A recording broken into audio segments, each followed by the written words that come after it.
Yes. We are You sure live. you don't? We're live? Yeah, we're pretty live. How live are we? Very live. So live that you can hear my voice on the interwebs. On the interwebs? You know the series of tubes? How live are we? Very live. So live that you can hear my voice. Uh-oh. What's going on? What do we got going on? Which one of you has the stream open?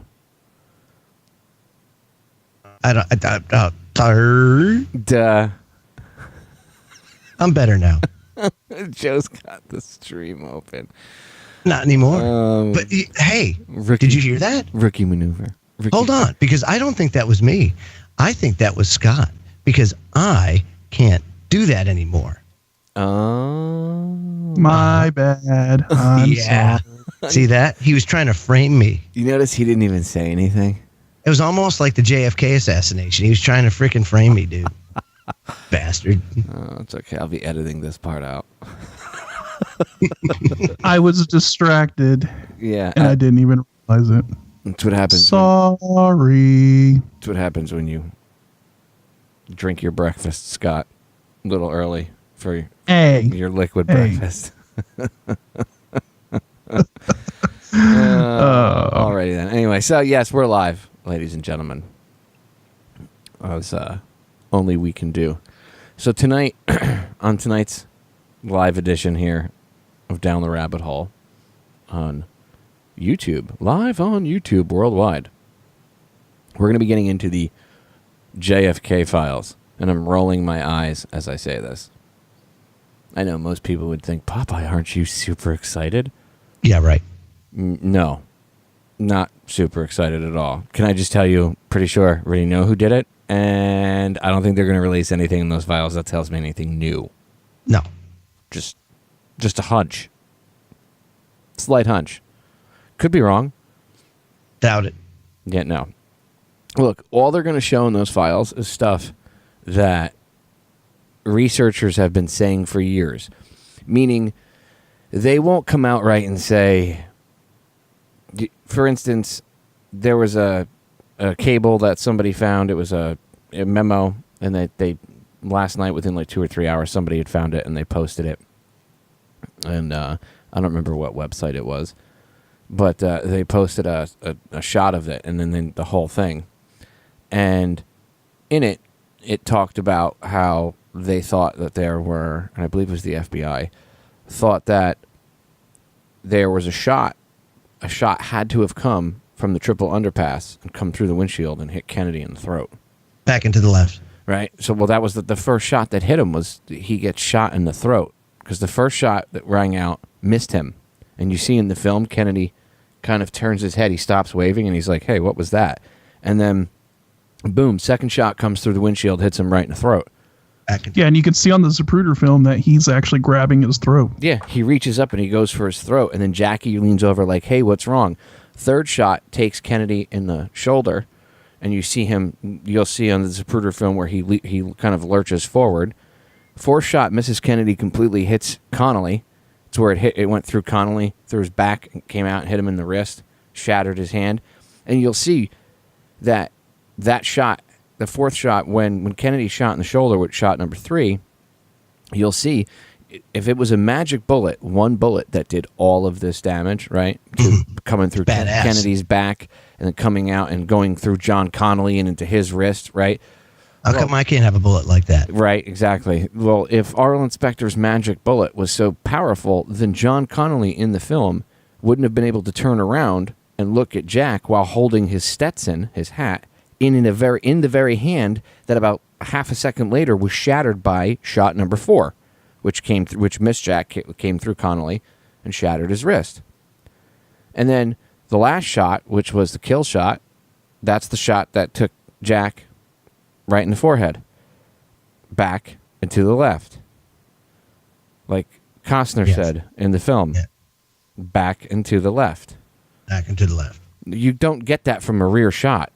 You know what they told people when that came out? They actually told people that the reason why his head lurched backwards like that was not because he was shot from the front, but because the gases escaping from the front wound pushed They acted like thrusters. Yes. That's what they said. They said the pressure like thrust my his head God. back. That's Lord the official. That to this day is the Ouch. official story behind it. He's full of hot air. They had the hell is his name? He's not on air anymore. He's long. I think he even died. Wasn't Sam Donaldson? Oh, it was Tom Brokaw. That's Not what- Tom Brokaw. The other one. Yeah, the one that's like Brokaw, but it's not. And it wasn't Sam Donaldson. It was the other Oh, guy. I can see him too. Dadgummit. Yeah, Oh, well. and he came on and he's trying to convince everybody. I think he's the one that died of lung cancer. He did Lung cancer, yeah. He did like a Kennedy special, and then a couple years later, he ended up dying of lung cancer, and he was young. But he was reporting that day. He like made his bones that day as a young reporter, reporting about the assassination, and he was on TV. There's video of it. I can't remember his name right now, but there's video of it where he's telling people that the president was shot and his head lurched violently forward. And it's like, no, that's not true whatsoever. That's not true at all. Peter Jennings. Thank you, J.R. Foster, 1999 in Sweet the guy. live Yeah, that was chat. excellent. Thank you. Thank you, Peter. Thank you for the listeners. Always, you guys are awesome. Peter Jennings, that's who it was. Yes. His head seemed to lurch violently forward. Bullshit. Oh, YouTube, are you going to demonetize my channel? Oh, wait, I don't monetize it, so I guess I can say that. You're bad. I know. They've never monetized. I'm sexually harassed by your language. Are you, Joe? Yes. You should go join Antifa and go burn some shit down now. I'm going to go burn some shit. God. Don't even get me started. Anyway, so that's for the and more section after we discuss this. Yes. Oh, as somebody put in the chat, watch Bill Hicks on JFK. He talks about this. Yes, I know. Love Bill Hicks. He did. Yes. He did a great thing where he was when he was in London, and I can't remember the comedy special, but he was dressed up in like a duster and cowboy duster and cowboy hat and boots, and it was a special he did in London. Great ending was when he talks about, it's just a ride. That's how he ends it. But before that segment was when he was talking about the Kennedy assassination. And he's like, he's doing back and to the left, and he's like, hold on, let's see, let's trace this back. Let's go backwards. And he takes his hand, from where Kennedy got shot in the forehead, and he starts like moving it back outwards, and he straightens it out, and he's like, seems like it's coming from somewhere over here towards that grassy knoll area. Look, I honestly think the headshot, I don't think it came from the grassy knoll. I think it came from the triple. No. I think it came from the triple underpass. Sounds good to me. And apparently, at least according to this one memo that came out yesterday in the document dump, that the federal government believed that a shot came from the triple underpass and through the windshield as well. And it did. I even did a show, or multiple shows, with Sherry Feister, who is an author and a forensic investigator. She's gone to court to testify in many court cases, either freeing people and or putting guilty people away in jail. And no, forensics, people can argue, well, forensics isn't the most exact science that everybody thinks it is. Maybe not, but there's certain aspects of it that are accurate. And she goes into detail in these 3 interviews I did with her.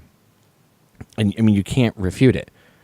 She destroys the official story. She takes Arlen Specter's magic bullet theory and just smacks it around.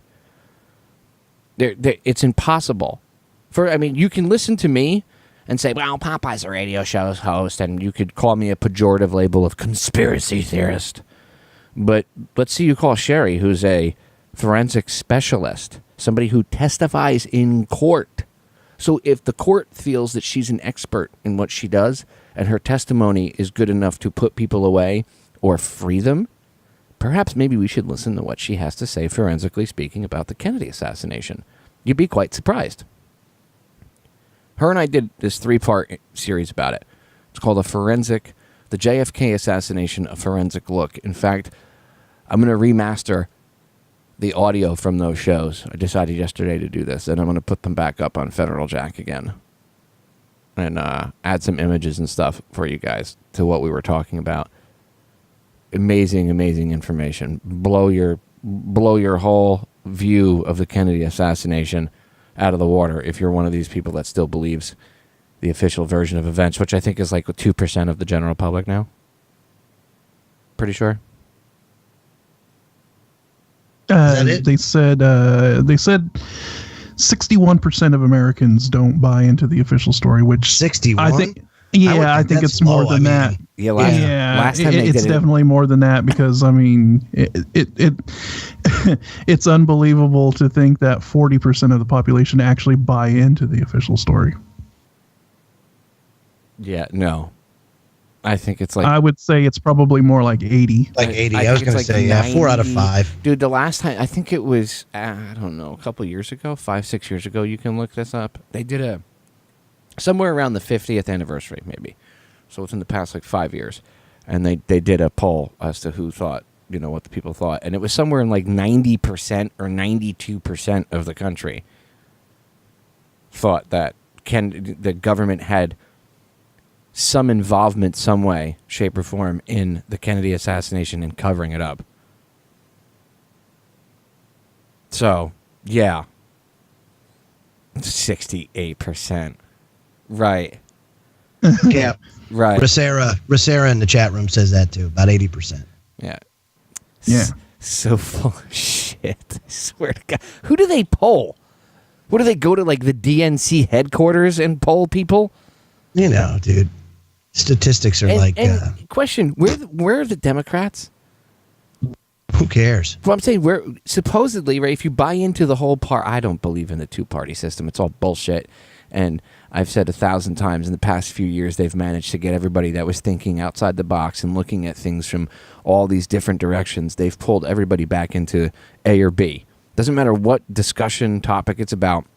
Yeah. They've narrowed everything down to A or B. I hear people talking about, man, protesters, these protesters, they should just run them over and blah, blah, blah, blah, blah. I'm thinking to myself, you could be protesting something that you don't like.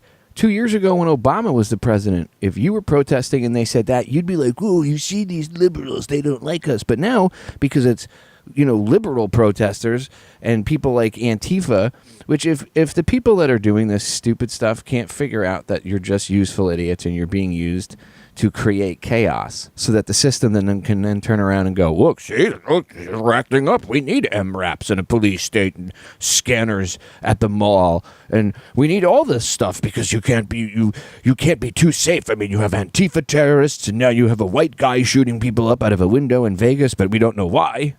And the cops won't give us any reason why. But guns, because the guns made them do it. Right, even though Dianne Feinstein said no new law would have stopped the massacre. You don't realize that they're made of magic alloy that sends alpha waves to your brain and causes you to do things you wouldn't normally do. That's why they must get rid of them all. Yeah, right. Just saying. By the way, do you know that the current gun laws in the country, do you know when they came about? They came about in the 60s after the slew of assassinations against people like Martin Luther King Jr., Bobby Kennedy, and John F. Kennedy. Because, they had to take guns away from the general public that were involved in no way, shape, or form in the assassination of any of those three men. Right. And ironically, there's enough evidence to show that the government was involved in all three assassinations. Because the criminals, along with government, follow the law, right? Oh, well, don't they? Wait a minute. Wait. Hold the phones, Joe.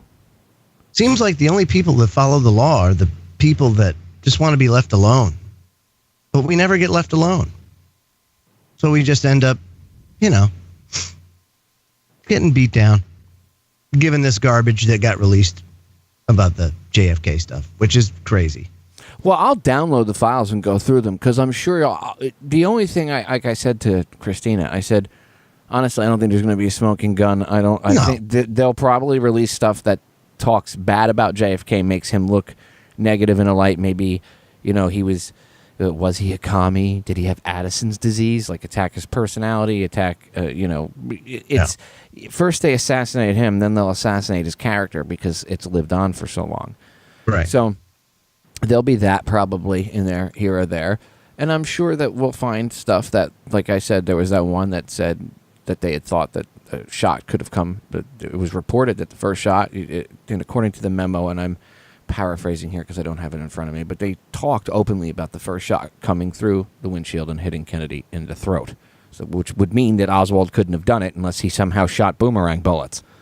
So, you're going to find little things like that in there that'll validate what we've talked about to a degree, but you're not going to find anybody saying this person did it or here's more evidence. It'll be little pieces like that if they're not redacted. I found one that was on Martin Luther King Jr. and the whole thing was redacted.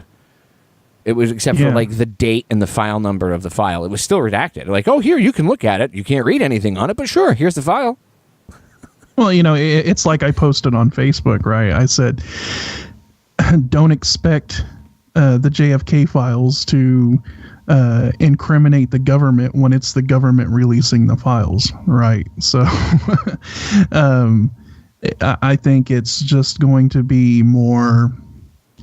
It's going to be more bullshit to sort of try and attempt to push the official story, and maybe a few things will slip through the cracks, and that's when it comes down to people actually pouring through all the documents and looking at everything. But I find it very interesting the couple of hundred pages that they're withholding due to quote unquote national security issues.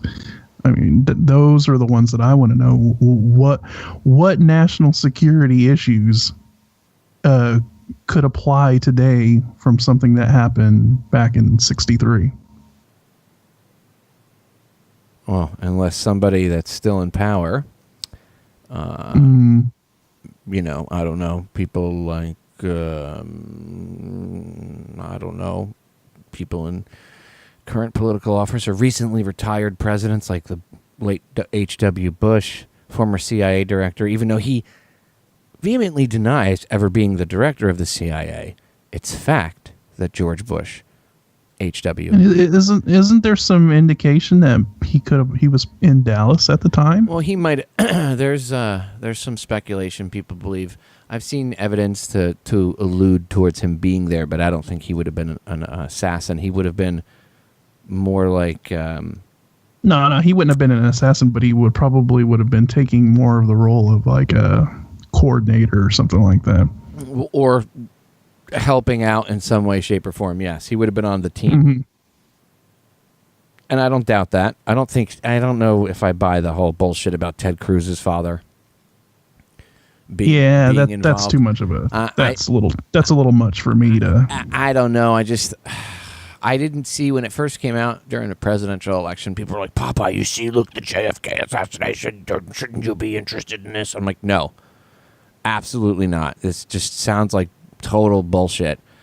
And I still really haven't seen the evidence that I saw.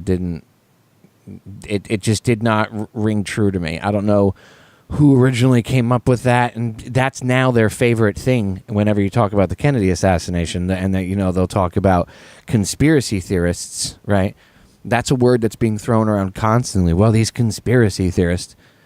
I don't know if the general public knows this, but the term conspiracy theory was actually invented by the CIA. Now, I don't have the memo written down in front of me. I used to have it written down. I don't know if I still have the number. Let me see. Yeah, and it was coined by the CIA because of the JFK assassination. Yeah, I used to actually have the memorandum number that you can look up. But if you Google CIA created conspiracy theory or term conspiracy theory, you'll see this. And basically, it was put out there to solidify the idea that Oswald was a lone gunman and acted alone. Because you had people right after the assassination saying, well, this doesn't make sense. You had independent investigators, people like Penn Jones Jr. or Mae Brussel and others started to investigate this. And they said, no, this does not make any sense whatsoever. And they were the original alternative media. So to attack them and to discredit them, the CIA came up with the pejorative label of conspiracy theorist. Now, the term may not have been new because I got into it. I did a video about this, and I got into it with this professor from Georgia who used to be on this like skeptic society, I don't even know if he's still around anymore, but he made it his like thing to go after me and a few other people. And weekly, he would do like a debunking show, and he would try to debunk what we would say. Except, first of all, the term debunk, we have to stop misusing that too. You can only debunk something that's filled with bunk, which is garbage, lies, propaganda. You can't debunk the truth. Okay, you can try to say you're debunking the truth, but you're not debunking anything. You're just promoting propaganda and putting, whitewashing. You're not actually debunking anything. You can only debunk something that's full of shit. Okay? Let's just be straight up and honest. So, when they say, "Oh, we're debunking the conspiracy theorists," no, you're not. You're not debunking anything. It's like the book by David Ray Griffin. He wrote a book called "Debunking 9/11 Debunking," because you had popular mechanics and everybody running around, "Oh, we're going to debunk these 9/11 myths," and he explains how they misuse the term, and then he rips the 9/11. The debunking of 9/11 truth apart in this book. I mean, he does so thoroughly, just viciously. I mean, not nasty. He's very nice, but viciously in terms of logic and facts. He actually technically debunks it. Yes, he debunks their bullshit. That's the word debunking. So when they use, conspiracy theory, it's a label. It's a pejorative term, and they want you. This is the problem. They misuse the word conspiracy itself. The misuse of the word conspiracy is also highly rampant in society and in the news and in the mainstream media and in popular culture. People now say conspiracy or conspiracy theory constantly, but they misuse the term. So they say conspiracy, and in reference to, they'll say, well, it's not a conspiracy, but yeah, these guys were actually doing something bad. Well, yeah, then that is a conspiracy. I think we need to look up the definition of the term conspiracy. Are you getting all wrapped up in definitions again? Yeah, don't let the facts get in the way of a good story. I know. We should just, because right now definitions of anything are under assault, so it really doesn't matter. That's what I'm saying. Well, I mean, but that's the truth. That's why they misuse that word conspiracy. Oh, of course. And then you'll hear people, they'll say, "Oh, well, you believe in wolves or werewolves or monsters or Bigfoot or Sasquatch or UFOs or ghosts. That's conspiracy." No, that's paranormal. That's not conspiracy. Yeah, right. Has nothing to do with a conspiracy. Right. What the hell's that? Conspiracy, by definition, you can look this up, unless they've changed it already, but by definition, in the Webster's Dictionary, even in the Oxford English Dictionary, the word conspiracy, you can look it up. It says conspiracy, meaning two or more people to do something, plotting to do something nefarious. So if Joe, Scott, and I sat down and said, "Hey, man, let's go rob the 7-Eleven up the street," and we go and rob it, and then for whatever reason we're unsuccessful and we get arrested, do you know that one of the things they're going to charge all three of us with is, surprise, surprise, conspiracy to commit robbery? So it's an actual legal charge. The term means two or more people getting together to do something bad, i.e. a plot. Like, let's go plot to go do this, or let's go plot to do that. Let's go plot to fly 767s into buildings filled with passengers and people. Not lots of fuel, though, just enough to make a big fireball and make it look like it's going to bring the towers down into their own footprint. Oh, look, they fell. Oh, how'd that happen? How did that happen? I'm sure there was no explosives in the buildings beforehand. My God. I'm sure that. What a horrible design this was. Right. Let's not do it again. Oh, dude, don't get me started. When people say to me, well, those buildings, they were built like soda cans. They were hollow on the inside. They were just the outside is what held them up. And I'm like, dude, that's not true at all. Was that what was it, like suspenders? Yeah, like, do you even know how buildings work? That's not how physics works, my friend. Sorry. That's not true at all. It had 47 core columns, and they got thicker as you went down to the base. And then they wore a set of architectural suspenders to hold everything up. Oh, just apparently. The pancake theory. And then even the government admitted that the pancake theory on 9/11 was bullshit. And by the way, they never ever mentioned Building 7, and it was like 5 or 7 years. And then finally they come out with their report. Yeah, I was about to say, let's not even mention the building that collapsed demolition style and wasn't even hit by an aircraft. Without being hit by an airplane, Scott. And then when when NIST finally looked into it, they said, I quote, I shit you not, this is in the report, it says, and I quote, a miracle occurred. When the building collapsed. Well, oh, yeah. It's that same law of physics that gets left out the window that allows Kennedy's bullet, that magic bullet, to be like a fucking boomerang, just whip back and forth. Sure. No, sorry, I don't buy it. I just don't buy it, and I don't think really you're gonna find a smoking gun in the Kennedy files. I mean, I'm going to go through them. It'll take some time. I just don't. I really hope people don't do what they did with the WikiLeaks stuff which I've already seen them start to do. This irritates me when there's a document dump because the documents will be out like an hour and people are like, oh my God. And they're writing articles on their blogs. Click my link. Look, I totally deciphered what this is about. Look. And you're like, and then you read the memo or whatever they're putting up, and it could be anything. And half the time, they're taking something that's in there completely out of context. And they're talking in code. Well, but do you know that? Yes. Really? Do you have a key that you could sit with it and break down what the code they're speaking? Have you figured it out? Are you a cryptographer? How do you know they're talking in code? I just know because I saw a YouTube video that said they're talking in code. That's right. Yeah. Oh, it just irritates me, man. When I got into this, we actually spent weeks or months researching something before we put a YouTube video together about it. Now people, you know what I mean. Documents will get dumped, and within an hour, people have a 4-page essay. I was correct. The New World Order is just as I said it was. Rah! Whatever it could be about. And most of these people don't have even a really deep level of understanding of what they're talking about. So they go, everything is attacked or talked about on the basis of this little 2% of information, overall what they really understand instead of the bigger picture.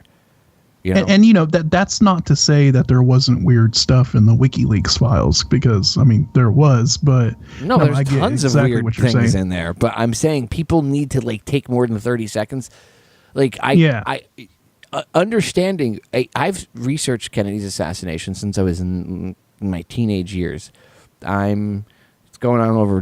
It's got to be 20-something years now since I started investigating this. Okay.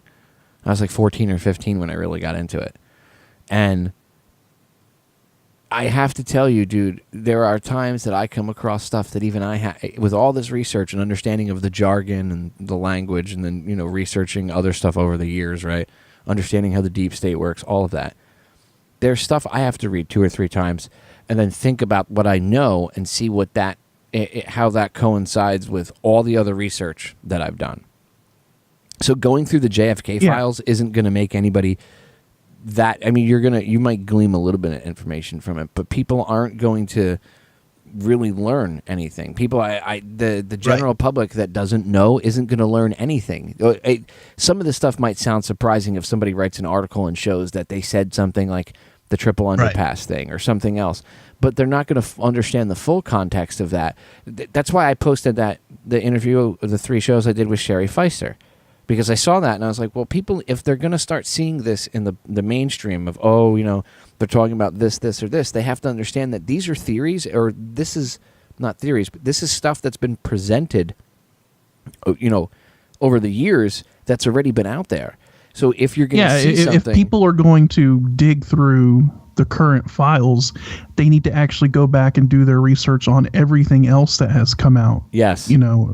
Well, you need to read, if you're really interested in JFK. That way you have context, like you said. Well, dude, there's got to be 30 or 40 books out there now that I would recommend. Real ones, not Gerald Posner's garbage book, which you could just use for kindling, or if you're out in the middle of the woods and you run out of toilet paper, it's always good for that too. people like him or Bill O'Reilly or all these other people that do the official story, you know, Oswald was the shooter. Yet when Bill O'Reilly first got into this, he was working for Access Hollywood. He had a different tune. He didn't think Oswald was the shooter. He contemplated whether Oswald was innocent and other information. So, you know, Geraldo Rivera, too. I did a show called JFK, A Case for Conspiracy. One of my favorite broadcasts I've ever done. I aired a ton of audio evidence in there. One of the pieces was a piece done by a reporter that worked for Geraldo back in the day. Not on Fox News, but back when he had his own show. When he had like his own, you know, show, and he'd have reporters go out and do different segments. Well, they did one about the Kennedy assassination, and it was about the strange death of Lee Bowers, which is what they titled it. And Lee Bowers was a witness. He saw two guys by the grassy knoll. He was in a control tower for like a switching tower for the railroad, because there's the triple underpass where I have and other people have said that one of the shots came from, and Sherry Feister even proves it in that forensic show I did with her. She forensically shows that the shot came from there with ballistics. But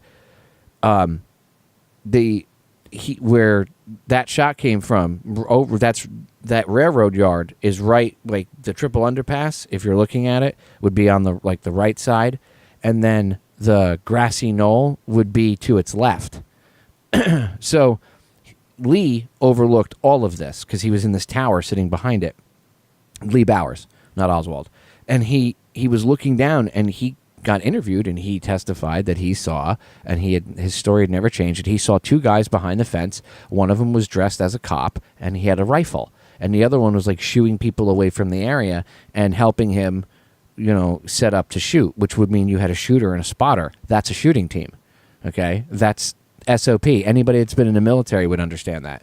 Or that was a police officer or involved in any way, shape, or form, you know, professional or any type of shooting situation like that understands what a spotter is or even knows one is, knows why you'd have a two-man team. So Lee saw these spotters, the shooter and the spotter, in the parking lot on the other side of the wooden fence that stands at the top of the grassy knoll. And he said he saw a puff of smoke from their position, which would mean he saw a shot ring out. So a couple months later, or maybe a year or two later, he's dead in a single car accident after he testified. And in the interim between the shooting and when he died, he disappeared for a few days. And when he came back and reappeared, he was missing one of his fingers. And he said, "Oh, it happened in an accident." That's the kind of shit the intelligence agencies do. They torture you and cut a finger off and say, "You're going to talk? You're going to say anything else?" And then he was killed in a single car accident. Well, Geraldo did a report on this on his show. His guy did like a whole 5 or 10 minute segment on it about the case of Lee Bowers and everything. And then Geraldo, you know, interviews the reporter at the end, and he's like, "So what do you think?" You know, and the questions he's asking are so stupid. They're Larry King questions. You know what I mean when I say that? Like the most irrelevant, you know, you could have he'd have Einstein on his show, and Larry King would be like, "So, what kind of ice cream do you like?" You know, "The sky is blue. Isn't that a great color for the sky?" What? Yeah, no questions of substance. None. Zilcho. And I mean, he asked him like, "Well, was Lee Bowers murdered?" And he's like, "Well, it looks like that." But and you'd think Geraldo would be like, "Well, I mean, did the government lie about it?" Like, there's a bazillion questions I could come with right off the bat to start asking this reporter, but he didn't. So, I mean, at least they reported on it. They won't even report on that kind of stuff now. But it goes to show you that two of these mainstream reporters, talking heads, whatever, they're still in the, well, except I guess O'Reilly got fired, right, finally. But they're still out there in the public. He's still writing books, still purports to be a JFK expert. And yet, these guys did shows back in the day where they questioned the official story. Suddenly they're for it. Well, that's what happens when you get a little bit richer, because look at their bank accounts back then versus now. And yeah, they moved up into the system, so now they got to toe the line and push the official narrative.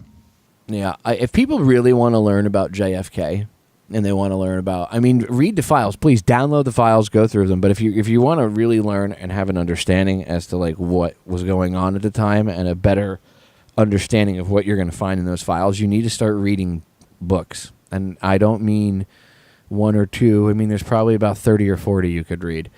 Nothing by the mainstream authors. One of the best places to go for JFK books is Trine Day Publishing, trineday.com.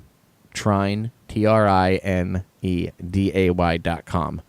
He doesn't pay me. I know the owner. He's a friend of mine, Chris Milligan. He does not pay me any money to say this stuff at all. He's a small independent publisher who's published more works of truth than any of these major publishing houses ever. I've had Chris on the show before. You can go back and listen in the archives if you're not familiar. Go to YouTube and just type in on my channel. Go to DTRH Radio Archives and go to my videos and just type in Chris, K-R-I-S, space M, and that should bring the episode with Chris Milligan up, and you can listen to it. And you can, he wrote a book about Skull and Bones.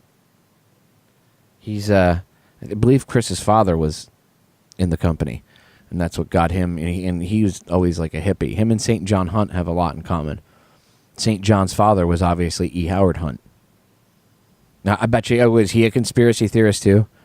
E. Howard Hunt, the father, because, on his deathbed, he said, LBJ was involved in Jack's murder, and, I knew all about it, and he named people like Cord Meyer, who was a CIA agent and a member of the elite. His wife was also one of Kennedy's lovers and ended up dead not too long after Jack was killed. Mary Meyer. There's a book about her. Very good book by Peter Janey. People should go out and read that book. Buy it and read it. Mary's Mosaic. Talks all about how her affair with Kennedy, but it wasn't just, sex and craziness. She actually loved Jack and he loved her. They knew each other from when they were younger. And there was always a connection between the two of them. And she got Jack to smoke cannabis in the White House.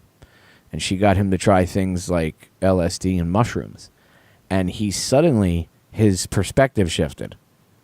And he saw things on a different level. And she was having this profound effect on him, which he was then carrying back into his work as the president. She was one of his trusted advisors. She was very good friends with him. And they became lovers, even though she was married. It happens. Nobody's perfect, whatever. I'm not defending it, but it happens. And then, right after he was killed, she was killed. Her husband was a CIA agent, and he was directly involved in Jack's murder. I'm pretty sure she had her thoughts that she thought he might have done it. So, yes, Kennedy smoked cannabis, and he tripped on LSD and mushrooms, and he did so with Mary Meyer. I mean, that's one of the reasons Cord was willing to... I mean, Cord had his own beliefs, too. He was one of these right-wing, Kennedy's a communist, idiots.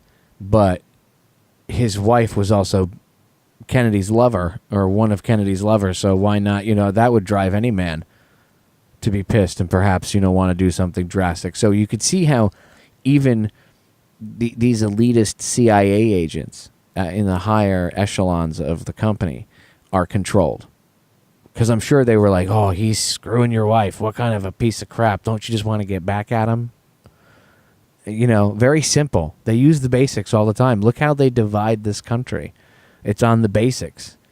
Everybody was thinking outside the box. Everybody was thinking all different directions and starting to solve issues and starting to say, hey, this whole police state thing, this isn't good, And when I'm about to say goes right in with this racial division that they put out. That black people and Latinos and other minorities might say, well, white people don't know what it's like to be oppressed or don't know what it's like to be screwed with by the cops. But we do. You see, more white people were waking up and starting to see that it's not just black people or Latinos or whatever. And although people could say, well, that's a racist thought if they say, well, it's them, it's not me, so I don't care, right? But in not everyone, but in many aspects, white middle-class America was not tuned into any of that because they were so busy working constantly and literally, working 16-hour days, 12-hour days, to working their fingers to the bone, so to speak, to support their family because money's tight and that's where their focus was always. Even if they saw an injustice happening, they were too busy with work to care, right? And it's the truth. I mean, it's unfortunate, but it's the truth. And white people have been shot by cops and harassed by police in the past. But let's be honest, predominantly minorities get screwed with, right?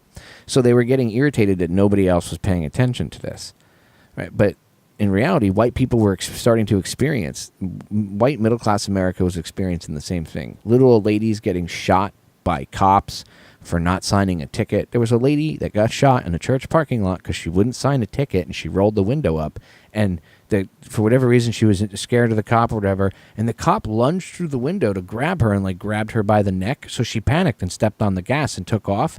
And because he, quote unquote, felt in fear for his life, he shot her. And she was like a 60-something-year-old grandmother who was in a church parking lot.